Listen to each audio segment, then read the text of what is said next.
Hi guys! So nandito ako para magturo ng Buddhism. Ako si Taron O. Hernandez. Apakaganda ko. Super ganda ko talaga. Apakaganda ko. Ganda-ganda ko. Teka, kasi parang ang oily na niya. Like, I can't. So, mag-aaral ako. So, magtuturo ako ng Buddhism. So, Buddhism. Ang part ko is si Siddhartha Gautama. Foundation of Buddhism. Sino ba talaga? Kasi si Gautama o si Siddhartha. Sino ba talaga siya? Madami nagugulahan. Sino ba talaga siya? So, si Siddhartha Gautama was a prince born around 563 BCE o before Christian era in Lumbini o modern day Nepal, known as Buddha. Kilala siya as a Buddha, which means the enlightened one. I don't know ba't siya tinawag na enlightened one. Pero sabi daw, parang, enlightened, parang kapani-paniwala, ganun ba? So, ang early life niya is born into a royal family. Nabuhay siya sa royal family.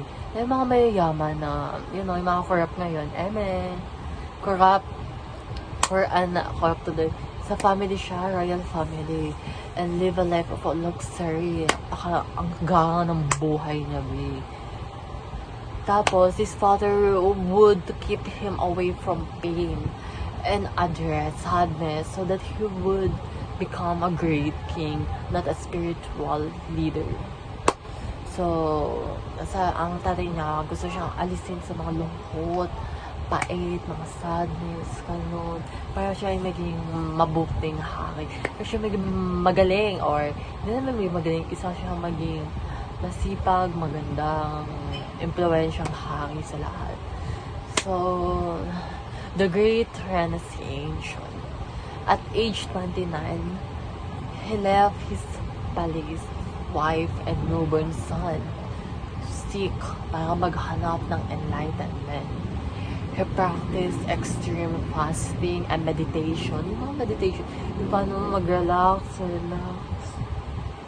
Ay, nakatulog si Bading.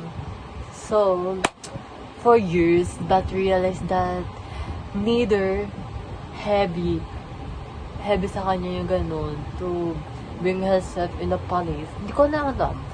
Parang, but you realize that, na-realize niya na that neither Harry nor self, Daniel, bring palace. Parang magdadala siya ng ganun-ganun. So, the teaching nobles, truths,